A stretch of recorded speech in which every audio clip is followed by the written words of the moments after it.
तो गेट वाले में आपको कंसेप्चुअल, एनालिटिकल, मल्टी स्टेप बहुत सारे न्यूमेरिकल्स डीपर वे में देखने को मिलते हैं। बट बीआरसी में है मैथमेटिक्स है तो बट बहुत लो। एनवायरमेंटल इंजीनियरिंग में भी सेम थिंग, आपको स्टैंडर्ड जो है, थ्योरी जो है, बीआरसी के लिए आपको ज्यादा रिवीजन करना है, शॉर्ट नोट्स को, मेमोरी सब कुछ रेडी है गेट के लिए। तो अब एक्स्ट्रा अभी क्या करें। हेलो बच्चों, वेलकम टू गेट वाला, वेलकम टू फिजिक्स वाला। और आज जो हम सेशन में बात करने वाले हैं, जो बहुत सारे बच्चों का अभी टेलीग्राम पे भी यही डिस्कशन चल रहा है, क्योंकि गेट 26 एग्जाम आपका ओवर हो चुका है। आपकी जैसी भी एग्जाम गई हो, अब हमें नेक्स्ट एग्जाम के बारे में सोचना है जो आपके लिए अलाइंड है ऑलरेडी। आप में से कई बच्चों ने बीआरसी के एग्जाम जो है फिलअप किया है, फॉर्म फिलअप किया है, और उसकी डेट भी आप लोगों को पता है, मार्च में डेट है उसकी एग्जाम की। तो लगभग देखा जाए तो आपके पास ऑलमोस्ट 1 मंथ भी नहीं बचा है अब बार्क वाले एग्जाम के लिए। जो आपकी लास्ट रिवीजन होगी, लास्ट 20-30 डेज में जो आप क्या रिवीजन करोगे, इस पे आप सब लोगों का बहुत सारा सवाल था, और उसी को टैकल करने के लिए सेशन में आप लोगों को लेके आया हूं। अच्छा, क्योंकि अभी आप सब लोगों ने गेट एग्जाम दिया है, तो कई सारे बच्चों के मन में ये है कि सर जो बीआरसी एग्जाम है, खासकर जो फर्स्ट टाइम बच्चे दे रहे हैं, उनके मन में कि सर बीआरसी एग्जाम है कैसा, बिल्कुल अलग है, ज्यादा इसकी पीवाईक्यू जो है, आपके प्रीवियस ईयर क्वेश्चंस भी अवेलेबल नहीं होते हैं ऑनलाइन में, तो या ऑफलाइन में। तो हमें इसकी प्रिपरेशन कैसे करनी है, किस तरीके से अपने प्रिपरेशन के गेट वाला जो प्रिपरेशन था उसको किस तरीके से मोल्ड करना है, ताकि हम बीआरसी एग्जाम में अच्छा स्कोर कर पाए और बेस्ट वे में सिलेक्शन ले पाए बीआरसी एग्जाम में। चलिए, तो अभी बीआरसी के जो साइंटिस्ट वाली आपकी पोस्ट होती है, उस एग्जाम के बारे में बात कर रहा हूं मैं, और कुछ कंपैरेटिव टाइप की एनालिसिस करूंगा मैं, क्योंकि गेट अभी जस्ट आपने दिया है, गेट अभी जस्ट आपके दिमाग में है, तो उससे थोड़ा बीआरसी कैसे डिफरेंट है, इसका एग्जाम तरीका कैसे डिफरेंट है, प्रिपरेशन कैसे डिफरेंट है, क्वेश्चन पैटर्न कैसे डिफरेंट है, कट ऑफ कैसे डिफरेंट है, सब कुछ एक बार मैं आपसे चर्चा करूंगा। ठीक है, चलिए। सबसे पहले अगर बात करें आपको नंबर ऑफ क्वेश्चंस, तो आपके गेट में तो 65 रहते थे। यहां पे आपको गेट में जो आपका हर क्वेश्चन है उसमें 1 मार्क का भी रहता था, 2 मार्क का भी रहता था। यहाँ सारे क्वेश्चन आपके एक ही मार्क के हैं, मतलब एक ही टाइप के क्वेश्चन, मतलब 3 मार्क के जो क्वेश्चन है आपके, वो आपको देखने को मिलते हैं। 100 क्वेश्चन 3 मार्क। अगर हम यहां पे बात करें हम लोग, तो यहां आपको गेट वाले में अगर आप देखोगे, तो गेट वाले में आपको कंसेप्चुअल, एनालिटिकल, मल्टी स्टेप बहुत सारे न्यूमेरिकल्स डीपर वे में देखने को मिलते हैं, अगर आप लेवल ऑफ क्वेश्चन में बात करें। बट बीआरसी में आपको direct theory oriented single concept MCQ आपको देखने को मिलेंगे। अगर आप न्यूमेरिकल डिफिकल्टी की बात करेंगे, तो गेट में आपकी थोड़ी लेंदी कैलकुलेशन होती है, कई बार कैलकुलेशन इंटेंसिव रहता है कई बार आपको, क्योंकि डेप्थ ज्यादा आपके गेट में आपको रहेगा। वहीं अगर बीआरसी की बात करेंगे, तो शॉर्ट फॉर्मूला बेस्ड न्यूमेरिकल रहेगा, अगर आप नेचर एंड न्यूमेरिकल डिफिकल्टी की बात करते हैं तो। Then next, if you talk about the theory weightage, आप देखेंगे जो आपका गेट एग्जाम है उसमें लगभग 30-40% थ्योरेटिकल क्वेश्चंस रहते हैं। बीआरसी में वही आपका 60-70% थ्योरेटिकल क्वेश्चन हो जाएंगे। तो थ्योरेटिकल क्वेश्चन आपको ज्यादा होंगे, आपको प्रैक्टिस उसके अकॉर्डिंग करनी पड़ेगी। कंसेप्ट लेवल जो है अगर आप देखें, तो गेट में आपका जो है रहेगा, ज्यादा डेप्थ आप जाते हैं, एप्लीकेशन बेस्ड आपके क्वेश्चंस बनते हैं। बीआरसी में आपको डेफिनेशन, एजम्पशंस, बेसिक लॉज, इस पे ज्यादा क्वेश्चंस आपको दिखेंगे। तो इस टाइप के लिए क्वेश्चन प्रैक्टिस भी जो मैं आप लोगों को सजेस्ट करता हूं, वो क्या है, ईएससी के जो आपके क्वेश्चन है आपके हैं, उसको आप सारे ईएससी प्रीलिम्स के जो क्वेश्चंस हैं बहुत ज्यादा काम आएंगे। गेट के 1 मार्क वाले जो क्वेश्चन हैं वो आपको काम आ जाएंगे, तो गेट के 1 मार्क क्वेश्चन एक बार सारा रिवाइज कर जाइए। ईएससी के जो आपके प्रीलिम्स वाले जो क्वेश्चन है उसको सारा रिवाइज कर जाइए। ये सारी चीजें आप कर सकते हैं। इंजीनियरिंग मैथमेटिक्स आपके गेट में पूरा का पूरा 13 मार्क का, 14 मार्क का लगभग देखेगा, 13 मार्क का लगभग। बट बीआरसी में है मैथमेटिक्स है तो बट बहुत लो, या कई बार 0 भी हो जाता है, बट बहुत लो आपका वेटेज है बीआरसी में। जनरल एप्टीट्यूड वाला पार्ट गेट में है, बीआरसी में आपको जनरल एप्टीट्यूड वाला पार्ट है ही नहीं, तो इस बात का ध्यान रखिएगा। Next, when it comes to the question type में आपको गेट में एमसीक्यू, एमएसक्यू और एनईटी तीनों टाइप के क्वेश्चन देखने को मिलते हैं, लेकिन बीआरसी में आपको सिर्फ एमसीक्यू टाइप के क्वेश्चन ही देखने को मिलते हैं। टाइम जो आपका जनरली रहता है, गेट में आपको एक क्वेश्चन के लिए 2.5 से 3 मिनट लगभग इतना आपके पास रहता है। बीआरसी में वही आपको लेस देन 1 मिनट रहता है, समय आपके पास जनरली 1 मिनट से कम ही रहता है। When it comes to negative marking, GATE में आपको जो एमसीक्यू वाले क्वेश्चन है उसमें आपकी नेगेटिव मार्किंग रहती है, बट बीआरसी में सारे क्वेश्चन में आपकी नेगेटिव मार्किंग रहती है, इस बात का ध्यान रखिएगा। गेट में आपकी फॉर्मूला डिपेंडेंसी, अगर मैं फॉर्मूला और कंसेप्ट में देखूं तो कंसेप्ट पे गेट ज्यादा फोकस करता है, फॉर्मूला पे कम।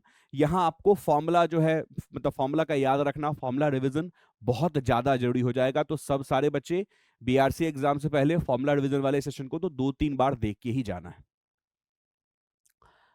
कुछ सब्जेक्ट्स वाइज अगर बात करें, अगर स्ट्रक्चरल इंजीनियरिंग सब्जेक्ट में, स्ट्रक्चर वाले सब्जेक्ट में बात करूं तो independent structure, FEM, heavy numericals ऐसे आपको गेट में देखने को मिलते हैं। बार्क में आपको बेसिक रहेगा, थ्योरी ऑफ आरसीसी हो गया, स्टील हो गया, एजम्पशंस हो गए, सम क्लॉजेस हो गए, इस पे बात होगी।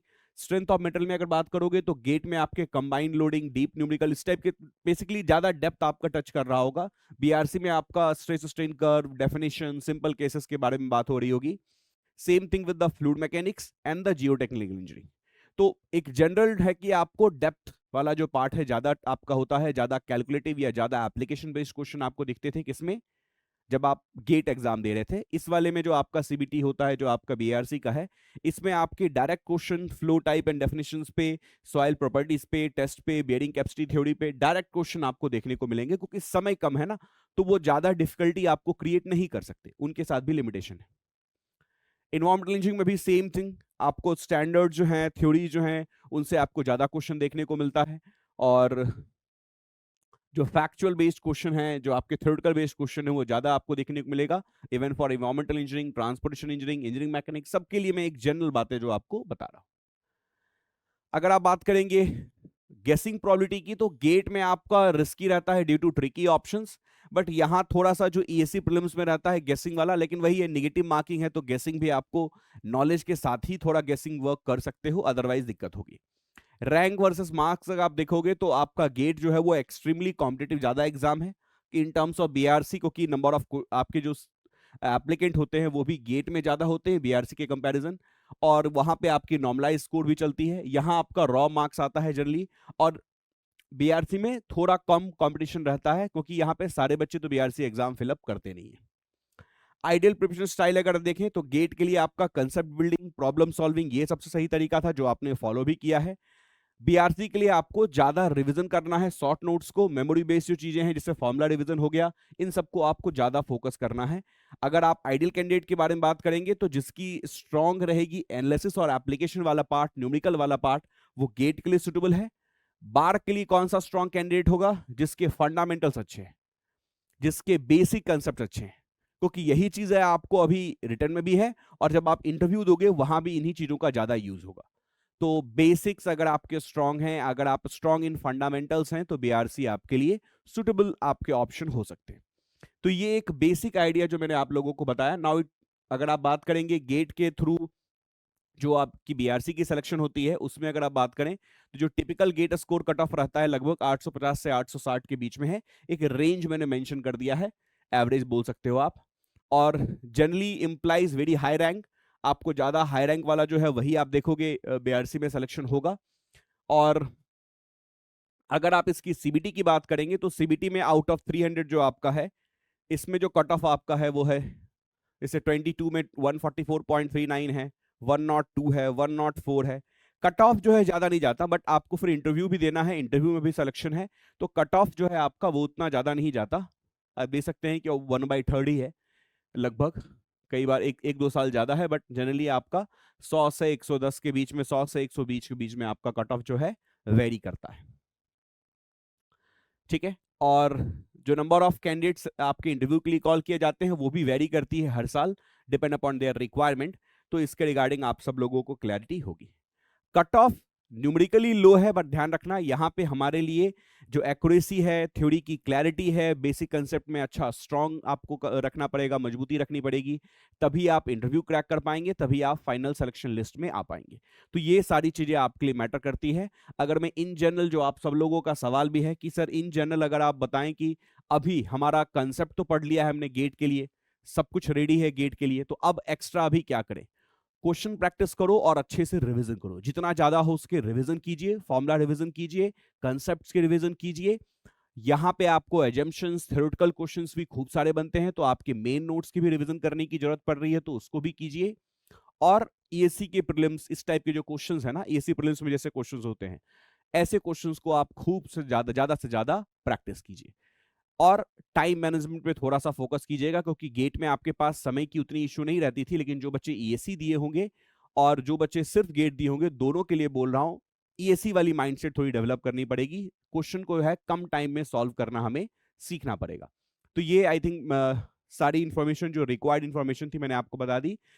ये सारे जो टेलीग्राम ग्रुप हैं आपके रिस्पेक्टिव ब्रांचेस के, कॉमन जैसे सिविल इंजीनियरिंग का आपका, यहाँ से जुड़ सकते हैं आप। गेट वाला का जो मेन चैनल है यहाँ से जुड़ सकते हैं। अगर आप मेरे से डायरेक्ट इस सेशन के रिगार्डिंग कोई डाउट पूछना चाहते हैं तो सिंपली मृगांक सर पीडब्ल्यू आप अगर आप सर्च कीजिएगा टेलीग्राम पे तो आपको डायरेक्टली टेलीग्राम ग्रुप मिल जाएगा। मृगांक MRIGAN के Mrigank, that is my name, sir NPW अगर आप सर्च कीजिएगा तो आपको मिल जाएगा। इस सेशन के रिगार्डिंग अगर कोई बात मेरी से छूट गई होगी तो आप मुझे वहां पे एक बार टेक्स्ट करके पूछ लीजिएगा कि सर ये बात बता दीजिए, मैं आपको डेफिनेटली हेल्प करूंगा। ठीक है, so with that thank you so much all of you, will meet in some other session, till then take care, bye bye, जय हिंद।